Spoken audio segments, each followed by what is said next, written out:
अब्बास सिद्दीकी वो गद्दारी कर रहा है,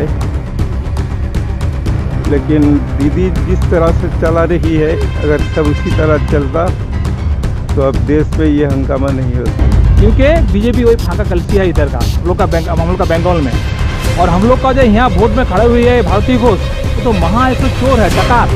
2 तारीख में हारेगी, 10 तारीख में जेल में जाएगी, और बाकी 1 हफ्ता रोएगी बैठ बैठ। आज हम पश्चिम मेदिनीपुर के डेबरा विधानसभा क्षेत्र में मौजूद है। यहाँ बहुत सारे लोग हैं जो हम जानना चाहेंगे कि इनके क्या मुद्दे हैं, इस विधानसभा चुनाव में किन मुद्दों पर ये वोट करने वाले हैं। क्या नाम है आपका? मोहम्मद इजहार अली। क्या लगता है इस बार विधानसभा चुनाव में क्या होगा? ममता जीतेगी।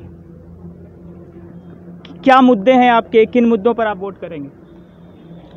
हम हक के लिए लड़ते हैं। आपका क्या नाम हुआ?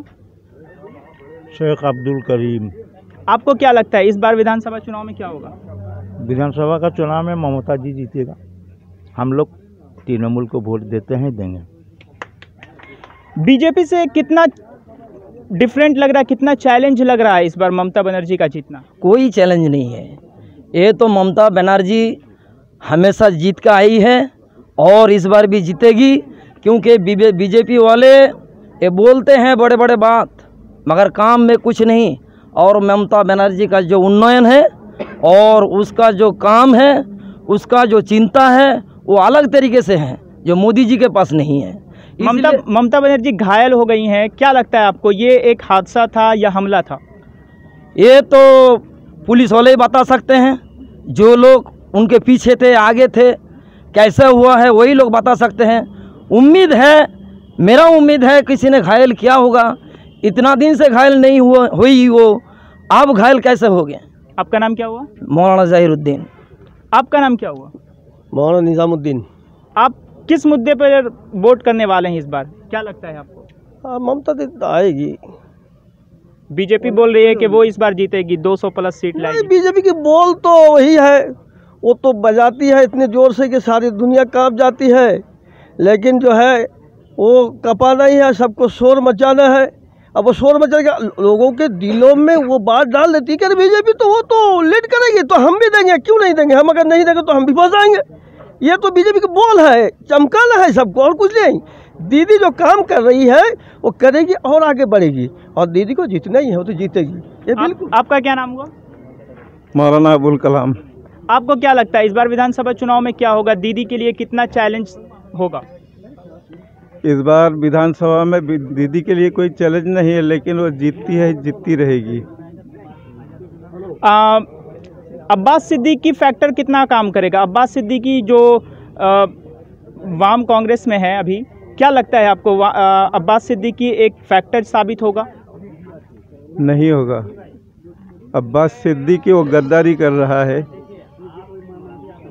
लेकिन दीदी जिस तरह से चला रही है, अगर सब इसी तरह चलता तो अब देश में ये हंगामा नहीं होता। चलिए, आपका नाम क्या हुआ?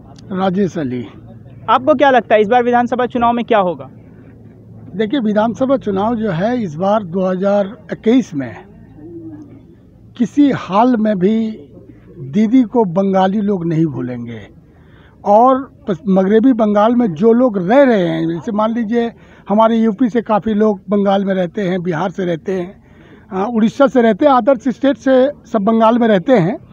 तो जितना बंगाल में रहते हैं वो जानते हैं कि पूरे भारत नहीं बल्कि पूरे दुनिया में आज अगर कोई नेत्री है तो वो है ममता बनर्जी, और ममता बनर्जी को वोट दिए बगैर किसी को वोट दे नहीं सकता।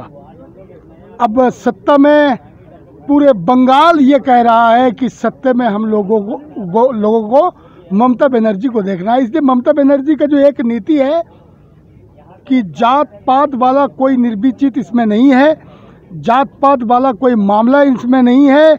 ये मुसलमानों को भी उसी निगाह से देखती है, हिंदू को भी उसी निगाह से देखती है, बल्कि ये ऐलान करती है कि हिंदू मुस्लिम सिख ईसाई हम सब है भाई भाई। यही जो मुद्दा है, यही मुद्दा पे ममता बनर्जी जीतेगी इस बार पश्चिम बंगाल में। अब्बास सिद्दीकी कितना बड़ा फैक्टर साबित होगा, क्या लगता है आपको? देखिए, अब्बास सिद्दीकी उन्होंने अगर ये सोचा है कि मुसलमानों को अलग कर दिया जाए कि ममता बनर्जी को हरा दिया जाए, हमें पता नहीं है, बल्कि दिल ये कह रहा है कि अब्बास सिद्दीकी, कारण आफ्टर फ्रीडम, स्वाधीनता के बाद पश्चिम बंगाल का मुसलमान इतना आज़ादी कभी नहीं पाया था जितना तृणमूल सरकार के अमल में पाया और ममता बनर्जी से पाया। तो ये स्वाधीनता, ये फ्रीडम, ये आज़ादी पश्चिम बंगाल का सिर्फ मुसलमान नहीं बल्कि हिंदू लोग भी यही कहता है कि इतना आज़ादी के साथ हम लोग ज़िंदगी कभी नहीं जिया जितना ममता बनर्जी के टाइम में जिया। आपके विधानसभा क्षेत्र में 2 आईपीएस ऑफिसर आमने सामने हैं, क्या लगता है आपको, हुमायूं कबीर ज़्यादा भारी पड़ेंगे या भारती घोष? देखिए, हुमायूं कबीर का जो एक रेपुटेशन है और भारती घोष का जो एक रेपुटेशन है, दोनों रेपुटेशन में काफ़ी अंतर है। इसलिए कि उन्होंने भी नौकरी की सरकार की, इन्होंने भी नौकरी की सरकार की, और लेवल उनका भी आईपीएस था और इनका भी आईपीएस था। ये बंगाल नहीं बल्कि बंगाल के साइड में जो स्टेट है, राज्य है, जैसे बिहार, उड़ीसा, आसाम, ये सब के लोग भी जानते हैं कि उन 32 साल का नौकरी करने वाला ज़िंदगी में हुमायूं कबीर बेटर है या भारती घोष बेटर है। यहाँ पर भारती घोष बदमाशों को पैदा किया है, बदमाशों का जन्म दिया है, तोलाबाजों को पैदा किया है, तोलाबाज को जन्म दिया है। जहाँ हुमायूं कबीर जिस जिस जिला में एसपी रहे हैं उस जिला में बदमाश गुंडागर्दी का नामो निशान मिटा दिया है। और सबसे बड़ी बात यह है कि आज सिर्फ मगरबी बंगाल नहीं बल्कि पूरे भारत के लोग यही देख रहे हैं कि हुमायूं कबीर जैसा आईपीएस ऑफिसर हम लोगों को देखने में मिले, ताकि पूरे भारत के लोगों को आज़ादी के साथ जीने का हक रहे। आपका नाम क्या हुआ? मुश्ताक अहमद।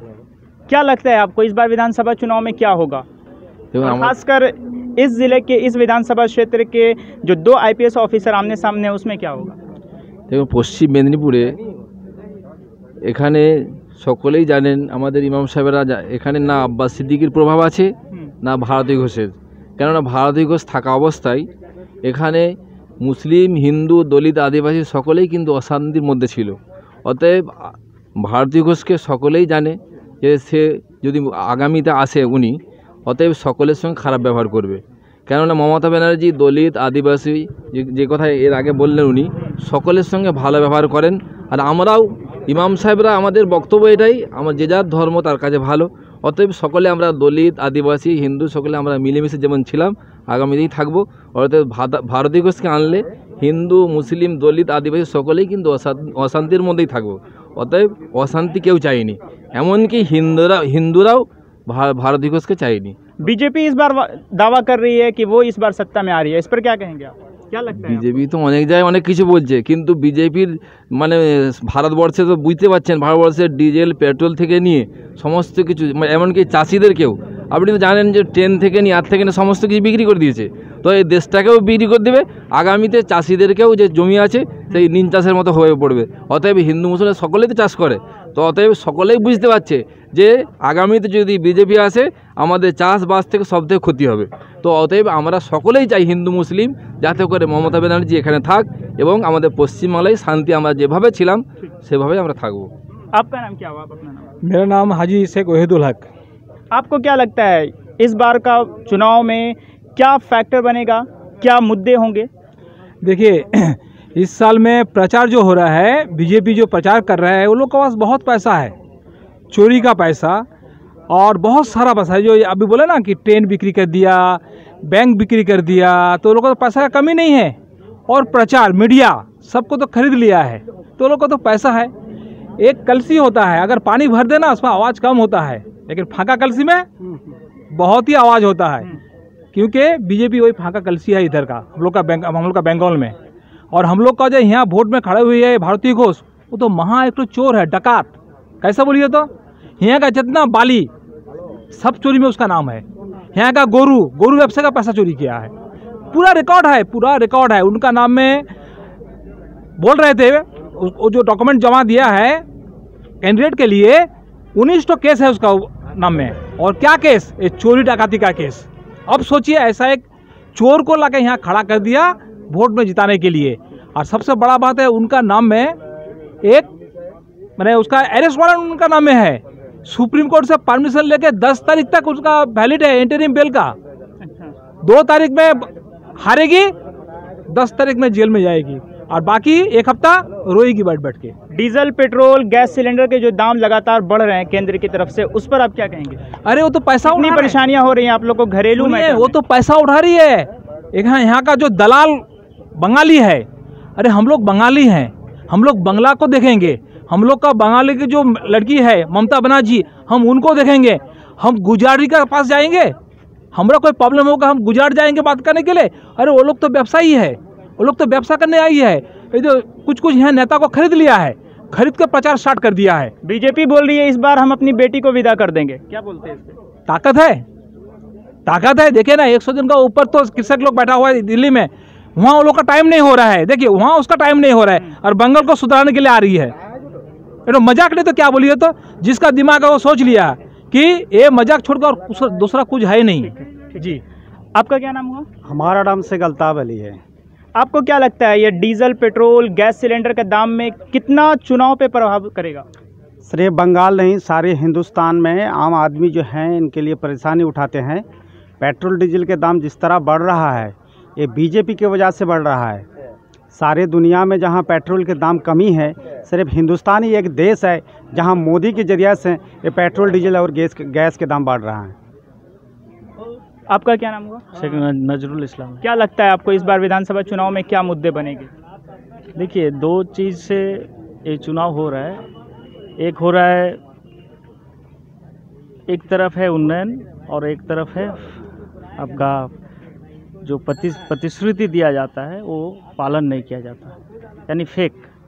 तो जिसके वजह से बंगाल के लोग जानते हैं 10 साल ममता बनर्जी के नेतृत्व में कैसे डेवलपमेंट हुआ है, कैसे 67 प्रकल्प जैसे आदमी लोग के सामने पहुंचा है। आप लोग क्या सोचते हैं इस बार ममता बनर्जी तीसरी बार मुख्यमंत्री बन रही हैं? जी बिल्कुल, क्योंकि उन्नयन के मुद्दे पर, डेवलपमेंट के मुद्दे पर जरूर बने। बीजेपी दावा कर रही है कि वो इस बार सत्ता में आएगी, क्या लगता है? तो फेक एक दल है और बीजेपी तो खुद दल जैसा नहीं है, क्योंकि वो आरएसएस द्वारा परिचालित होते हैं। आरएसएस जो बोलते हैं वही एक आरएसएस। इस विधानसभा क्षेत्र से कौन जीत रहे हैं, हुमायूं कबीर या फिर भारती घोष? बिल्कुल डेफिनेटली हुमायूं कबीर, क्योंकि एजे आईपीएस, दोनों आईपीएस है लेकिन दोनों में बहुत अंतर है।